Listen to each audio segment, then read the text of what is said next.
వచ్చే నెలలో వచ్చేస్తుంది. అంటే జూలైలో అంటే ఒక్కొక్క నెలకు ఒక్కొక్క ఆఫర్ లాగా అనిపించింది నాకు. జూలైలో ఇవ్వబోతున్నటువంటి ఆఫర్ ఏంటంటే పెన్షన్ 7,000 రూపాయలు ప్లస్ తర్వాత నుంచి 4,000.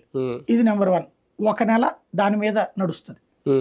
ఆ తర్వాత నెలకు ప్రిపేర్ చేశారు 183 అన్న క్యాంటీన్లు ఒకే రోజు. కాబట్టి ఆగస్టులో అన్న క్యాంటీన్లు ఆ నెల దాని మీద నడుస్తుంది.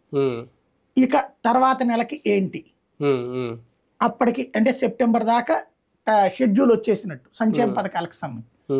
బస్సులు అప్పుడు వేస్తారా నెక్స్ట్ క్యాబినెట్ లో చెప్తారేమో అట్లాగా. ఎందుకంటే అసెంబ్లీ సెషన్స్ అది వచ్చే నెల ఉంటుంది కాబట్టి అదొక స్ట్రాటజీ దాంట్లో అది నడుస్తూ ఉంటాయి. చంద్రబాబు గారి రాజకీయ సంస్కృతి శ్వేతపత్రాలు ఒకటి ఇంతకుముందు కూడా అంటే మనం కూడా రిలీజ్ చేసినట్టు ఆయన ఆస్తుల వివరాలు ఒకటి రిలీజ్ చేస్తూ ఉంటారు.